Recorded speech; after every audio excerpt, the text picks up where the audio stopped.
রাতের বেলায় আমি যখন খাটে একা শুয়েছিলাম, পেটের ব্যথা সইতে না পেরে আমি আমার প্রবাসী স্বামীকে ফোন দিলাম। আমার স্বামী তখন বিদেশে ওর রুমে শুয়েছিল। শোয়া থেকে উঠে আমার কলটা রিসিভ করলেন। ফোনটা রিসিভ করার পর আমি বললাম, আমার শরীরটা ইদানিং খুব খারাপ যাচ্ছে, আমার জন্য কিছু টাকা পাঠাবেন? আমার ডাক্তার দেখানো খুব জরুরি। আমার কথা শুনে আমার স্বামী বলল, তুই এখনো মরিস না কেন? তুই যদি মরে যেতি তাহলে আমি অনেক খুশি হতাম। তুমি আমার স্বামী, তুমি এসব কথা কি করে বলতে পারলে? আমার এমন কথা শুনে আমার স্বামী বলল, আমার অনেক ঘুম পেয়েছে, আমি এখন ঘুমোবো, আমাকে একটু ঘুমোতে দে, যখন তখন ফোন দিয়ে আমাকে জ্বালাতন করিস না। এসব কথা বলে আমার স্বামী আমার মুখের উপরে ফোনটা কেটে দিলেন। স্বামীর কথা শুনে নীরবে চোখের জল ফেলা ছাড়া আমার আর কি বা করার আছে। বিছানায় শুয়ে শুয়ে ভাবছিলাম, আমার জীবনের সবচেয়ে বড় ভুল হলো মেয়ে হয়ে জন্ম নেওয়া, আর দ্বিতীয় ভুল হলো নিজের পছন্দের পাত্রকে বিয়ে করা।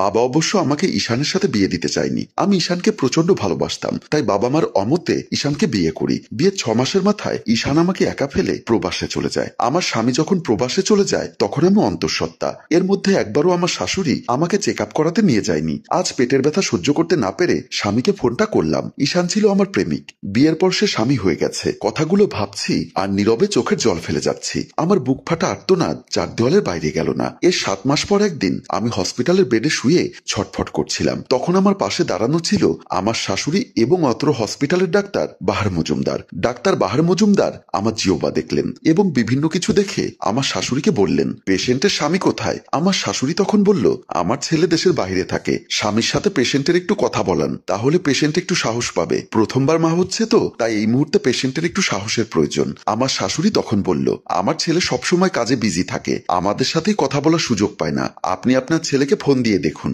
ডাক্তারের কথায় আমার শাশুড়ি তার ছেলেকে ফোন দিয়ে বলল, তোর বউ হসপিটালে, তোর সাথে কথা বলতে চায়, বলে মোবাইলটা আমার হাতে দিলেন। আমি মোবাইলটা কানে নিতেই আমার স্বামী বলল, এত ঢং করো কেন?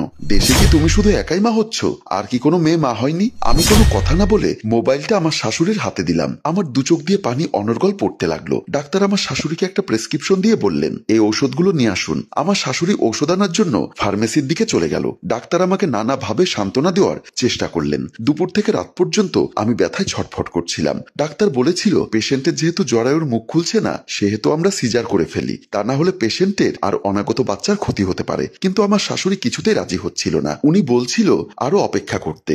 ডাক্তার বলল, আপনাদের ভুলের জন্য মেয়েটি মারা যেতে পারে, যা কিছু করার তাড়াতাড়ি করতে হবে। আমার বাবা তখন আমার শাশুড়িকে বললেন, আমার ছোট মেয়েটার খুব কষ্ট হচ্ছে, আপনি সিজার করার অনুমতি দিন। বাবার কথা শুনে আমার শাশুড়ি মুখ বাঁকিয়ে বলল, সিজার করতে যে বলছেন, জানেন সিজার করতে কত টাকা খরচ হয়? আপনি যদি সিজার করার টাকা দিতে পারেন তাহলে সিজার করুন। আমার শাশুড়ির মুখে এমন কথা শুনে আমার বাবার মাথাটা নিচু হয়ে গেল, কারণ আমার পরিবারের সাধ্য ছিল না আমার সিজার করানো। কারণ আমার বাবা ছোট্ট একটা মুদির দোকান করে সংসার চালান, সাথে আমার ছোট বোনের স্কুল খরচ চালান। এখনো টাকার অভাবে ছোট বোনটার বিয়ে দিতে পারেনি। আমার অসহায় বাবার তাদের কথাও চিন্তা করতে হয়। আমি হসপিটালের বেডে শুয়ে যন্ত্রণায় ছটফট করছি। একটু পর শুনি আমার শাশুড়ি আমার স্বামীকে ফোন দিয়ে বলেছে, তোর বউ ঢং করছে, ইচ্ছা করে চিল্লাচিল্লি করে হসপিটাল মাথায় তুলছে।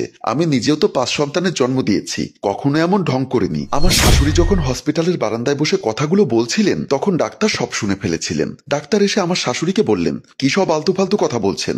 ডাক্তারের কথা শুনে আমার শাশুড়ি বসা থেকে উঠে মোবাইলের লাইনটা কেটে দিলেন। তারপর রাগান্বিত চোখে ডাক্তারের দিকে তাকিয়ে রইলেন। তারপর ডাক্তার আবার বললেন, নিজে মা হয়েছেন, নিজে বোঝেন না মা হওয়ার যন্ত্রণা কতখানি? একটা মেয়ে যন্ত্রণায় কাতরাচ্ছে, আর আপনার কাছে মনে হচ্ছে ঢং করছে? এত লো মেন্টালিটির মানুষ কেন আপনি? এই মুহূর্তে যদি সিজার করানো না হয়, মা ও সন্তান দুজনেই মারা যেতে পারে। আমার শাশুড়ি তখন ডাক্তারকে বলল, আপনি এই মেয়েকে চিনেন না, এই মেয়ে সুযোগ পেলে কান্নাকাটি শুরু করে। তারপর ডাক্তার বলল, কোনটা নাটক আর কোনটা আসল সেটা কিন্তু আমি বুঝতে পারি। আমার শাশুড়ি তখন বলল, আমার ভুল হয়ে গেছে, আপনি যদি রুগী বাঁচাতে চান তাহলে তাড়াতাড়ি অপারেশন করান, না হলে আপনি ওনাকে নিয়ে যেতে পারেন। ডাক্তারের ধমক খেয়ে শাশুড়ি শেষ পর্যন্ত নরম হয়ে গেলেন, বললেন, ঠিক আছে সিজার করান। অনেক কষ্ট যন্ত্রণার পর অবশেষে আমার একটা ফুটফুটে সন্তান হয়েছে। আমি সন্তানকে পাশে নিয়ে হসপিটালের বেডে শুয়ে আছি। আমার শাশুড়ি আমার স্বামীকে ফোন করে বলল, আলহামদুলিল্লাহ, মাশাআল্লাহ, ফুটফুটে সুন্দর নাতি হয়েছে। পাশে শুয়ে আমি মনে মনে চিন্তা করতে লাগলাম, আমার শাশুড়ি কত খুশি এখন, অথচ কিছুক্ষণ আগেও এই মহিলা টাকা বাঁচানোর জন্য আমাকে সিজার করানোর অনুমতি দিচ্ছিলেন না। এখন সেই মহিলা রাজ্য জয়ের সুখ অনুভব করছে। আমার শাশুড়ি আমার স্বামীকে বলল, ঠিক আছে, আমাদের জন্য দোয়া করো, তুমি কোনো চিন্তা করো না, মন দিয়ে কাজ করো, রাখি তাহলে, কেমন?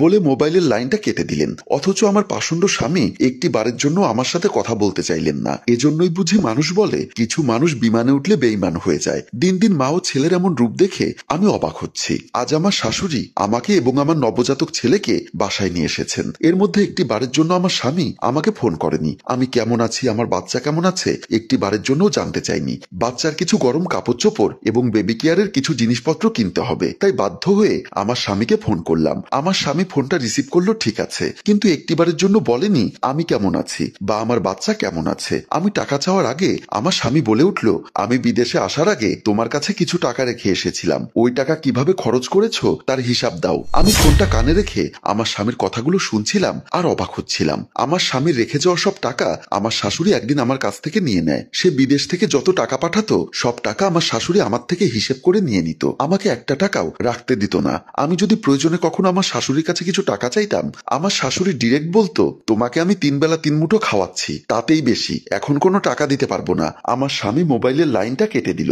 সিজার করা পেশেন্ট আমি, ডাক্তার বলেছিল 1 সপ্তাহ যেন কোনো কাজ না করি, কিন্তু আমার শাশুড়ি আমার থেকে আমার বাচ্চাটা কেড়ে নিয়ে রান্নাঘরে ঢুকিয়ে দিয়ে আমাকে ভাত রান্না করতে দিয়েছে। হসপিটাল থেকে আসার পর থেকে শুরু করেছে আমার উপর অত্যাচার। কারণ আমার কেন সিজার করতে হয়েছে, আমার কেন নর্মাল ডেলিভারি হলো না। সিজার করতে গিয়ে তার অনেকগুলো টাকা খরচ হয়েছে, সেই টাকা বাঁচানোর জন্য ঘরের কাজের বুয়াকেও বিদায় করে দিয়েছে, আর কাজের বুয়ার কাজ আমাকে দিয়ে করিয়ে নিচ্ছেন। আমি যখন সিজারের সেলাইয়ের ব্যথায় ছটফট করছিলাম, তখন আমার শাশুড়ি এসে বলল, রান্না বান্না শেষ করে আমার ঘর গুছিয়ে দিবি, তারপর আমার বাবার বাড়ি থেকে লোকজন আসবে, তাদের জন্য রান্না বান্না করতে হবে। আমি আমার শাশুড়িকে বললাম, মা এত কাজ কি করে করব, আমার খুব কষ্ট হচ্ছে, তোর কষ্ট দিয়ে আমি কি করব, আমার কাজ যেন সব শেষ হয় বলে দিলাম।